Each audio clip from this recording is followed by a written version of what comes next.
1절에서 3절입니다. 우리 한 목소리로 합독하겠습니다. 민수기 11장 1절에서 3절입니다. 여호와께서 들으시기에 백성이 악한 말로 원망하며 여호와께서 들으시고 진노하사 여호와의 불을 그들 중에 붙여서 진영 것을 사르게 하시며 백성이 모세에게 부르짖으므로 모세가 여호와께 기도하니 불이 꺼졌더라. 그곳 이름을 다베라라 불렀으니 이는 여호와의 불이 그들 중에 붙은 까닭이었더라. 아멘. 원망의 참담함이라는 제목으로 말씀 은혜를 나누기를 원합니다. 인류는 아담부터 오늘 일까지 언제나 심판을 자초하는 죄인의 삶을 살아가고 있습니다.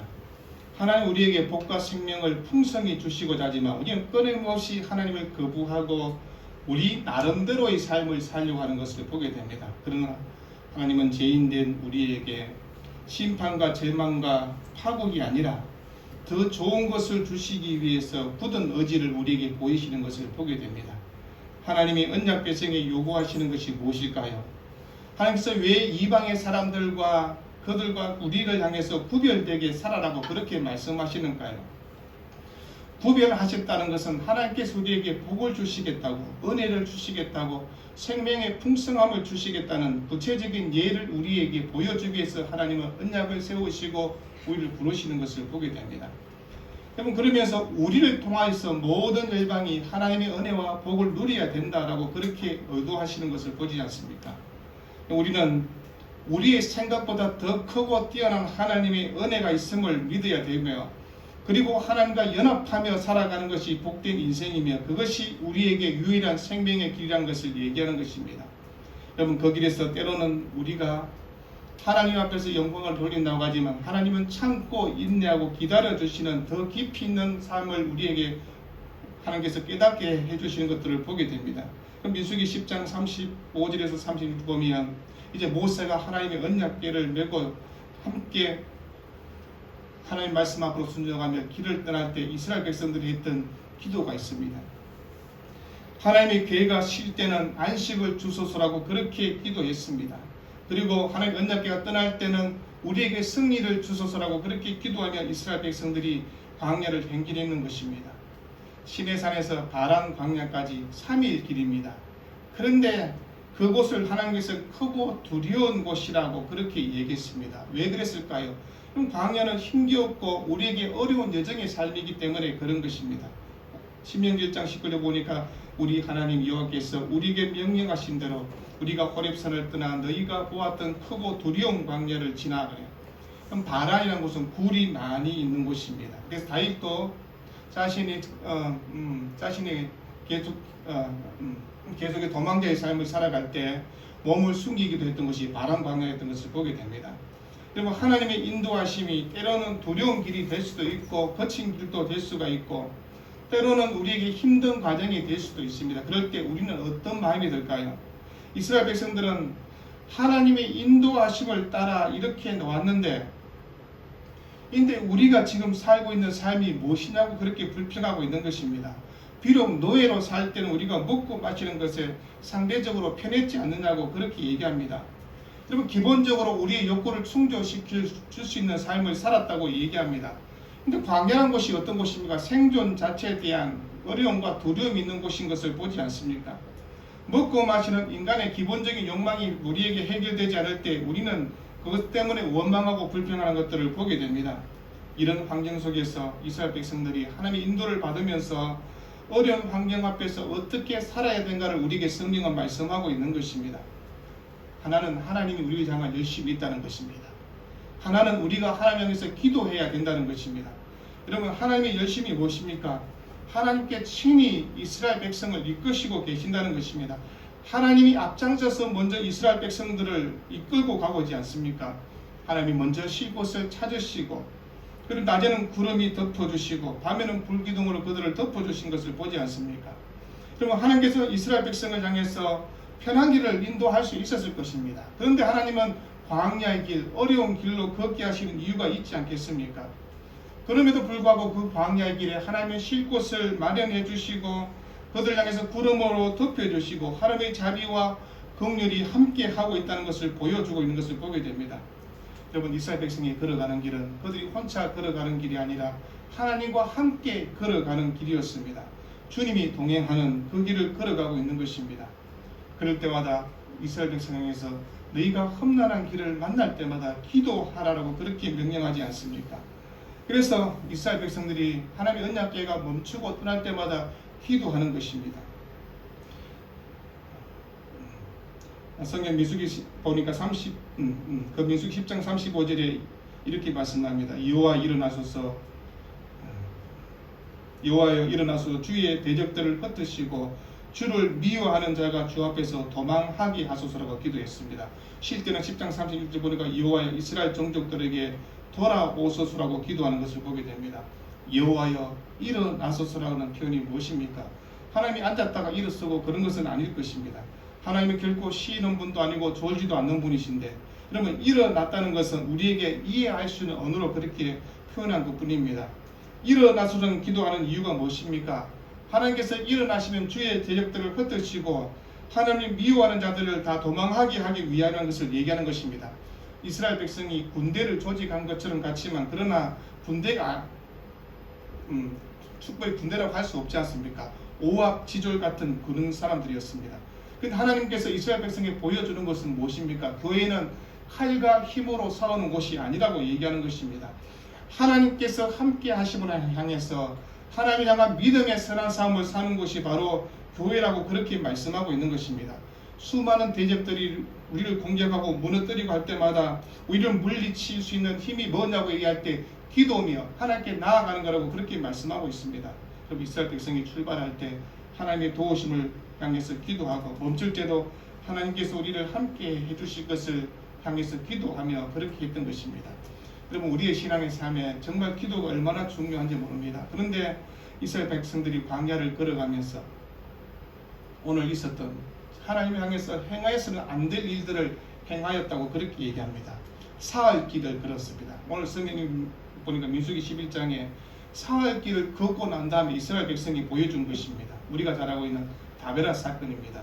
여호와께서 들으시고 백성이 악한 말로 원망하며 여호와께서 들으시고 진노하사 여호와의 불을 그들 중에 붙여서 진영 것을 사르게 하시며 백성이 모세에게 부르짖음으로 모세가 여호와께 기도하니 불이 꺼졌더라고 그렇게 얘기합니다. 하나님이 들으셨다는 것입니다. 우리의 기도를 들으시기도 하지만 우리가 원망하고 불평하는 그 소리를 하나님께서 들으셨다고 얘기하는 것입니다. 여러분, 우리는 간혹 틀 때가 있지 않습니까? 왜 내 삶이 이렇게 꼬이지? 하나님을 의식하지 못하고 했던, 무심코 했던 그 말까지도 하나님은 다 듣고 계신다고 얘기하는 것입니다. 물론 이스라엘 백성이 어떻게 구체적으로 말을 했는가는 성경에 나와 있지 않으니 알 수는 없습니다. 그러나 충분히 짐작할 수 있지 않겠습니까? 하나님이 이스라엘 백성에게서 악한 말이라고 그렇게 얘기하고 있습니다. 하나님께서 이스라엘 백성의 진영 끝에 불을 쏟았다는 것이 무엇입니까? 하나님을 향해서 원망하고 불평했던 결과물을 우리에게 보여주고 있는 것입니다. 그러면 광야의 길을 걸어가고 있으니 인간적인 삶에 대한 기본적인 욕구들은 분명히 있었을 것입니다. 물도 필요했을 것이고요, 쉴 수 있는 그늘도 필요했을 것입니다. 그럼 휴식해야 될 그 시간도 있어야 되고요. 근데 충분히 어려움도 있다고 충분히 생각할 수 있습니다. 그러나 하나님께서 그들의 모든 것을 알고 계시지 않습니까? 그런데 하나님이 함께 하시는 그 자리에서 원망하고 불평을 하고 있는 것입니다. 그런데 그 원망과 불평이 도를 넘었다는 것입니다. 아이들도요, 우리한테 아빠 이럴 수가 있으라고 할 수도 있지 않겠습니까? 그런데 도를 넘겨버리면 어떻게 합니까? 부모가 당연히 화를 내겠죠. 그죠? 하나님 앞에서 이스라엘 백성들이 바로 이런 것입니다.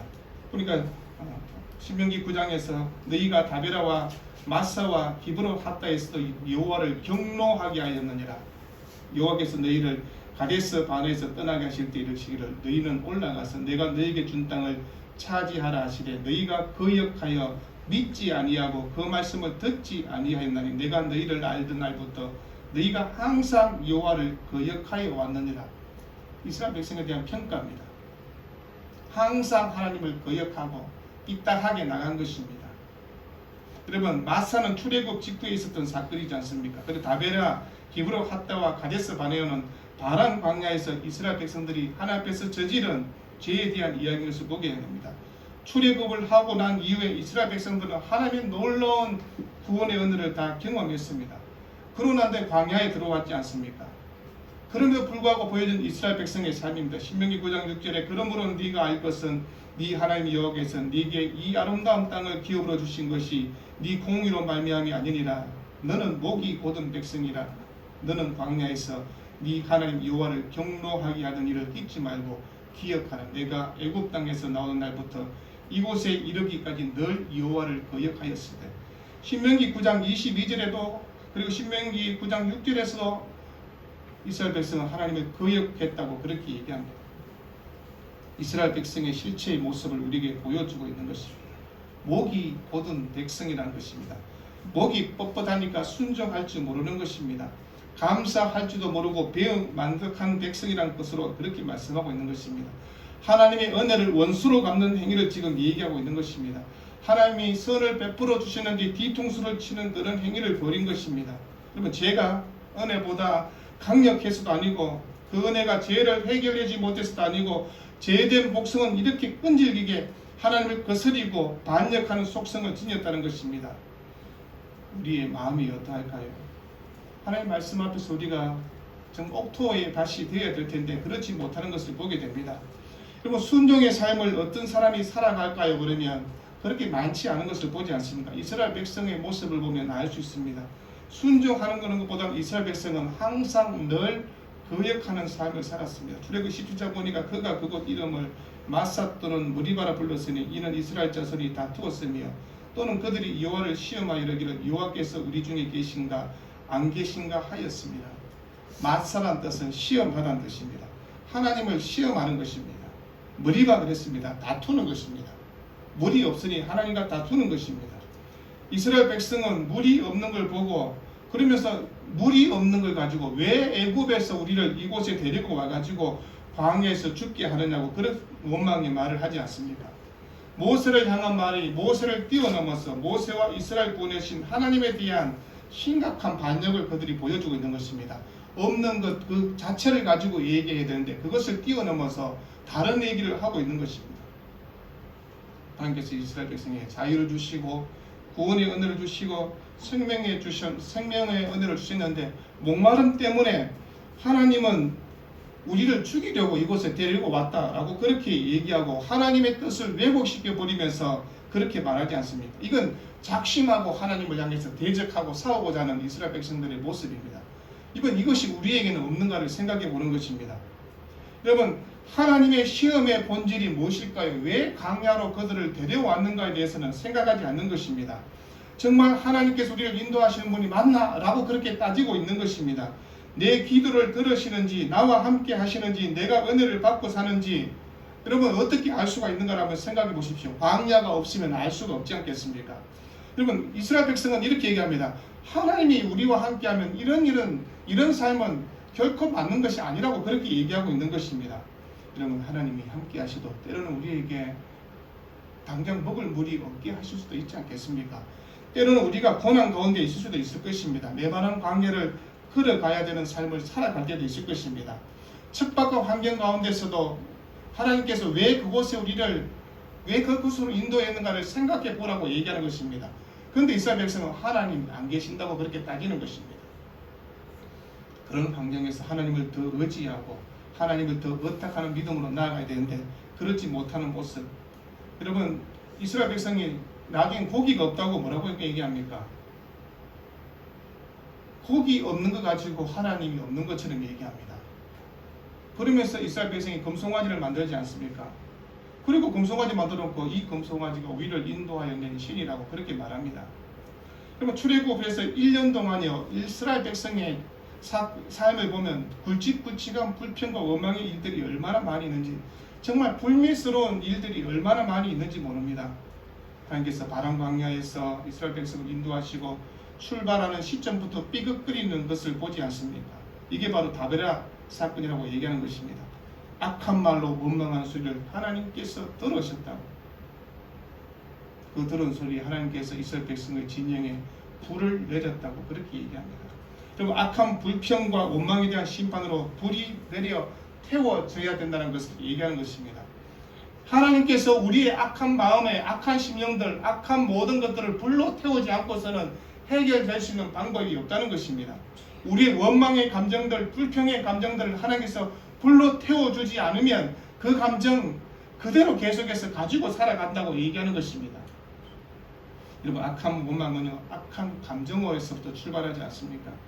그러면서 상한 마음들을 내 감정대로 그대로 다 드러내버리지 않습니까? 여러분, 살아가면서 우리가 부부간에도 그러지 않습니까? 내 악한 감정을 다 드러내면 어떻게 살 수가 있겠습니까? 자녀들이 아빠 엄마한테 자기 악한 감정을 다 드러내면 그게 무슨 가정이 될 수가 있겠습니까? 여러분, 이스라엘 백성이 그런 모습을 보이고 있습니다. 물론 우리는 이해합니다. 광야를 지나기 때문에 그럴 수 있다. 그런데 광야를 지나도 그렇게 했으면 안 되는 것입니다. 왜 하나님께서 광야를 걷게 하시는지, 왜 하나님께서 우리를 광야를 통해서 지나게 하시는지, 왜 하나님께서 우리에게 고난을 겪게 하시는지, 왜 하나님께서 고난을 없애주면 될 텐데 왜 고난 가운데 있게 하시는지, 하나님이 그런 능력이 없으신가요? 그렇지 않지 않습니까? 근데 우리는 이렇게 얘기합니다. 유독 하나님은 나한테 가혹한 것 같다 라는 그런 말을 할 때가 있습니다. 하나님은 몰라도 너무나 모르는 소리를 하고 있는 것입니다. 그럼 이런 마음들이, 감정이 조금씩 상하게 되면요, 누군가 옆에서 조금의 불만과 불평을 떠들이면 그것이 금방 동조해버리지 않겠습니까? 그래서 용기를 내서 불평과 불만의 소리를 함께 모아서 하나님을 대적하는 소리를 내는 것입니다. 이스라엘 백성도 그랬습니다. 동시에 불평을 내는 게 아니라 옆에서 한 사람이 됩니다. 야, 하나님이 이럴 수가 있나? 이런 게 데리고 와서 우리를 살려고 하고, 먹을 것도 마실 물도 별로 없고, 이게 뭐냐고. 그러니까 옆에 있는 사람이 들어보니까 그렇거든요. 맞는 것 같다. 네 말이 맞다고 얘기하는 것입니다. 오늘 본문 4절 보니까 이렇게 얘기합니다. 그들 중에 섞여 사는 다른 인종들이 탐욕을 품으며 이스라엘 자손도 다시 울며 이르되 누가 우리에게 고기를 주어 먹게 하랴. 섞여 사는 다른 인종은 이스라엘 백성들이 애굽에서 나올 때 하나님의 놀라운 기적과 능력을 보고 함께 따라온 이방 민족들을 얘기하지 않습니까? 이방 민족들이 하나님을 향해서 먼저 불평의 말을 했습니다. 그럼 이스라엘 백성이 뭐라고 얘기해야 될까요? 야, 너 하나님을 몰라서 그러는구나. 하나님의 뜻이 있다고. 하나님이 우리를 향한 계획들이 있지 않겠냐고. 그런데 이방 민족이 떠드니까 자기들도 같이 동조해버립니다. 쉽게 말하면 세상의 사람들이요, 세상을 향해서 원망하고 불평하고 하나님을 향해서 원망하니까 교회 다니는 성도들이 똑같이 하는 것입니다. 세상 사람과 똑같이 하나님을 원망하고 불평하는 말을 했다는 것을 얘기하는 것입니다. 여러분, 우리의 말은 감사와 찬양의 말들이 되어야 되는데 원망과 불평의 말이 들어가는 그 순간 이미 이방 민족과 별 다르지 않은 삶을 살아가고 있는 것입니다. 불평과 불만이 쌓이면서 이스라엘 백성들의 쌓이는 감정 앞에서 자기의 얘기를 그냥 다 내뱉고 있는 것입니다. 물이 없는 것을 향해서 불평하다가요, 하나님이 우리와 함께 하지 않는다고, 우리를 춥게 이곳으로 데려왔다고 그렇게 불평하고 있습니다.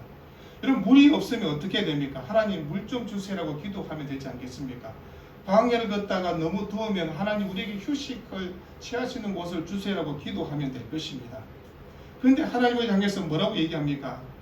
우리를 이곳에 데리고 와서 죽이려고 한다. 이건 하나님을 향한 의도와 전혀 다른 일들을 보지 않습니까? 여러분, 악하다는 것이 뭘까요? 악한 것은요, 하나님께서 원하신 길을 비껴가는 것이 악한 것입니다. 하나님의 뜻이 있는데, 하나님이 원하시는 길이 있는데 그것을 비껴가면서 생각하는 것, 이 모든 것이 악한 생각이라고 얘기하는 것입니다. 이스라엘 백성들이 악한 감정, 억지 주장, 왜곡된 생각, 의심, 이 모든 것 하나님께서 불로 태워야만 된다고 얘기하지 않습니까? 왜 불일까요? 우린 다 알지 않습니까? 불은 태워져야 그것이 없어지지 않겠습니까? 우리의 죄를 불로 태워야 되지 않겠습니까? 성령의 불로 태워야 됩니다. 우리 악한 감정들, 우리의 불평과 불만들을 성령의 불로 다 태우라고 얘기하는 것입니다. 이스라엘 백성들의 모습을 조금만 생각해 보십시오. 하나님 앞에서 그 감정들을 숨기지 않고 드러낸 것은 그래도 그래, 네 감정을 내가 이해하겠다. 그런데 여러분, 없는 것 가지고 그것을 발전시켜서 얘기하면 안 되지 않겠습니까? 그러면서 이스라엘 백성들의 모습을 보면요, 하나님께서 불로 태우니까, 두려우니까, 하나님 앞으로 직접 못 나가니까 이렇게 얘기합니다. 모세 당신이 하나님께 나아가라고 그렇게 말하지 않습니까? 그리고 하나님을 정말로 두려워하면요, 그런 마음도 버려야 될 텐데 그런 마음을 다 버리지 못하고 하나님은 당장 무섭고, 그러니 모세 앞으로 나가서 모세 당신이 하나님 앞에 나아가라고 그렇게 요청하는 것입니다. 나의 잘못을 가지고 내가 하나님 앞에 나아가서 회개하고 하나님의 뜻을 쫓아야 되는데 그렇지 못하는 그들의 모습을 보지 않겠습니까? 나의 죄는 작게 여기는 것입니다. 나는 이 정도면 충분히 이만할 수 있지 않느냐고 그런 생각을 이스라엘 백성이 갖고 있는 것입니다. 하나님의 뜻을 모르면 이런 왜곡된 신앙으로 그렇게 하나님을 만날 수 있는 것입니다. 여러분, 불평이 언제 시작될까요? 여러분, 불평이 큰 것 앞에서 불평을 할까요? 그렇지 않을 것입니다. 작은 일 앞에서. 집에도 그러지 않습니까? 남편이 들어와서 옷 아무데나 픽픽 던져놓고 양말 한 짝 저기 던져놓고 저기 던져놓고, 그게 불평이 되지 않겠습니까? 남편이 큰 사고 치면 불평 안 합니다. 여보 어떻게 할까요? 근데 남편이 와가지고 앉아서 뭐 한 소리 잔소리 하면 그게 원망과 불평이 되는 것처럼, 여러분 이스라엘 백성도 동일한 걸 보이지 않습니까?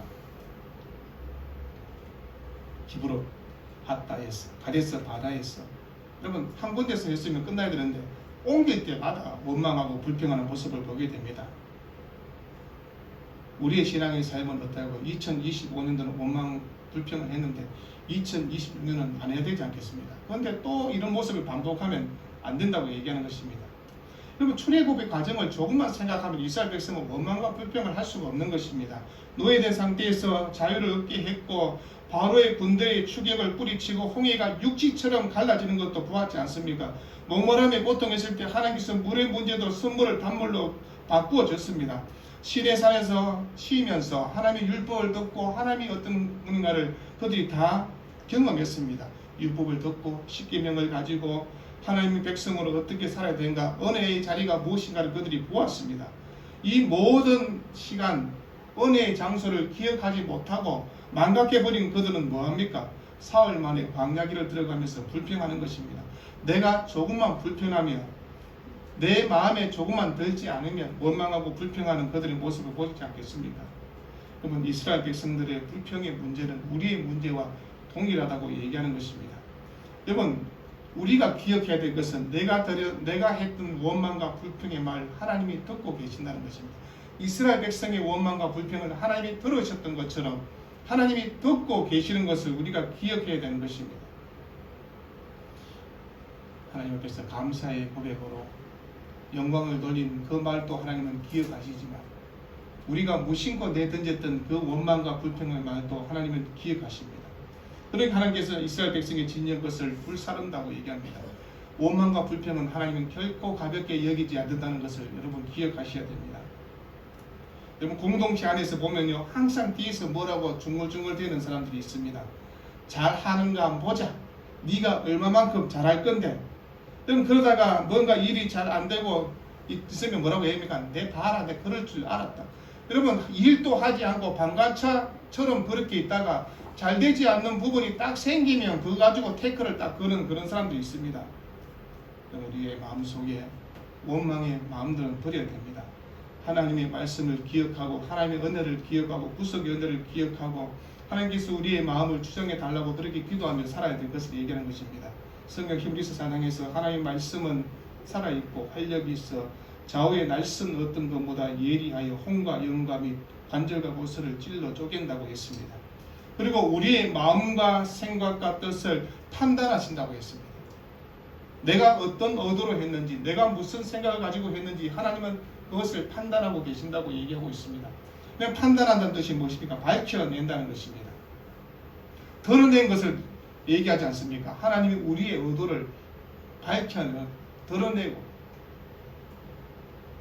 우리가 우리 마음의 생각까지도 하나님 그것을 판단하고 계신다는 것을 안다면 우리가 좀 깨어있는 신앙으로 살아야 되지 않을까 생각하는 것입니다. 그러면 성령께서 우리에게 주시는 은혜의 말씀들이 있지 않습니까? 우리가 보는 성경의 말씀을 통해서 우리의 생각과 마음과 뜻을 하나님의 뜻과 일치하는 삶으로 살아갈 것을 얘기하는 것입니다. 시편 19편 보니까 주의 종이 말씀으로 징계를 받고 이를 지킴으로 상이 크다라고 그렇게 얘기했습니다. 여러분, 내 자신의 허물을 깨달을 수 없으니 하나님은 성경을 통해서 성령 하나님께서 우리를 깨닫게 해주실 때 그것을 깨닫고 하나님 앞에 나와야 된다고 그렇게 얘기하는 것입니다. 그런데 우리의 잘못된 심령들 하나님 앞에 기도할 때 성령의 물로 태워달라고 기도해야 되는 것입니다. 우리의 감정을 내 힘으로 어떻게 할 수 없을 때가 있지 않겠습니까? 그래서 우리가 하나님 앞에 기도하는 것입니다. 그리고 내 마음을 하나님께 올려드리고 하나님 내 마음을 하나님께서 이렇게 주장해 달라고 기도하는 것입니다. 그래서 교회 안에서는 같은 마음을 품는 이유가 무엇입니까? 그럼 딴 마음 품고 있으면 원망과 불평이 일어날 수밖에 없는 것입니다. 그런데 교회 안에서 같은 마음을 품기가 참 어렵다는 것을 보게 됩니다. 그럼 악한 마음을 쏟아내는 사람과 우리는 충돌하기 싫어서 입을 다물 때가 많이 있습니다. 대부분 선한 사람들은요 침묵합니다. 착한 사람들은 말을 하지 않습니다. 근데 악한 사람들은요 악한 말을 자기 마음대로 막 쏟아내면서 원망하고 불평하고 자기 하는 말이 다 옳다고 그렇게 말하지 않습니까? 그럼 우리가 이런 상황 가운데 한 마음을 품는 것이 참으로 어렵습니다. 그러나 하나님의 은혜 가운데 같은 마음을 품기 위해서 서로 협력하고 또 우리가 상대방 향해서 너그러운 마음을 가져야 되는 것입니다. 그리고 주님의 은혜를 강구하면서 바울은 우리에게 이렇게 말합니다. 너희 관용을 모든 사람에게 알게 하라. 주께서 가까우시니라. 아무것도 염려하지 말고 다만 모든 일에 기도와 간구로 너희 것을 감사함으로 하는 게 아니라 그리하면 모든 지각에 뛰어나 하나님의 평강이 그리스도 예수 안에서 너희 마음과 생각을 지키시리라. 여러분 우리의 마음과 생각을 어떻게 지킬 수 있는가를 바울이 얘기하는 것입니다. 우리가 하나님 말씀 앞에서 우리가 이스라엘 백성과 내 삶을 한번 대조해 보십시오. 하나님 앞에서 내 삶이 지금 어떠한가를. 물론 우리가 직접적으로 이스라엘 백성들처럼 원망과 불평은 하지 않았을 것입니다. 때로는 하나님 왜 내가 이렇게 힘이 들어야 됩니까? 라는 말도 근데 내가 왜 이런 생각을 했을까요? 하나님 판단하고 계신다는 것입니다. 불신으로 하고 있는지 아니면 어떤 마음으로 했는지. 여러분 우리가 하나님 앞에서 우리가 그런 일이 있을 때마다 내 생각을 주장해 주기를 하나님께 기도하는 것입니다. 하나님 제 마음에 악한 마음이 듭니다. 제 마음이 상하여서 좋은 말이 아닌 다른 하나님 향한 원망의 말이 나옵니다. 하나님 제 말을 바꾸어 주시고 제 생각을 바꾸어 주시고 성령께서 우리에게 내 생각을 주장해 달라고 그렇게 기도하라고 얘기하는 것입니다. 우리의 마음속에 다른 사람에서 관용을 베풀어야 된다고 그렇게 말하지 않습니까? 너그러움을 보일 때 여러분 관용과 너그러움이 없으면 원망과 불평이 될 수밖에 없습니다. 남편 보니 찌질하고 남편 보니 답답하고 그러면 관용이 안 나타나고 그래서 그 남편을 향해서 공격하지 않겠습니까? 근데 그리스도의 사랑으로 관용으로 너그럽게 좀 대하는 것입니다. 우리 남편 그래도 원래 그렇지만 내년엔 철들 거야 라고 생각하고 기도하고 우리 애들 조금 더 기다려주면 좀 더 나은 사람 될 거야. 그래서 우리가 기도해 주는 것입니다. 여러분 이스라엘 백성들을 한번 떠올려봅니다. 악한 불평을 악한 말들을 하나님께서 기억하고 계신다는 것. 그러면 내 생각과 내 말들을 어떻게 지키며 살아야 되는가를 분명한 것입니다. 우리 이 땅을 살아가면서 하나님의 은혜를 얼마나 알고 있을까요? 하나님의 은혜를 얼마나 감사하며 살아가고 있을까요? 은혜를 알면요 감사가 있으면요 원망과 불평은 안 생깁니다. 근데 하나님의 은혜를 잊어버리고 감사를 잊어버리면 원망과 불평을 하게 되어 있습니다. 내 아내가 소중한 것을 생각하지 않으면 아내한테 원망을 하게 되어 있습니다. 당신 때문에 그렇다. 애들 좀 잘 보지 왜 그러냐. 여러분 아내에 대한 소중함을 잊어버리면 그런 말이 나오는 것입니다. 원망과 불평의 말이. 감사를 잊어버리면 하나님을 향한 것도 동일하다고 얘기하는 것입니다. 오늘 이스라엘 백성들의 내뱉었던 말들을 하나님께서 뭐라고요? 들으시고 진노하사. 여러분 이것을 기억하십시오. 하나님이 내 말을 들으시고 진노하신다는 것을 기도하겠습니다.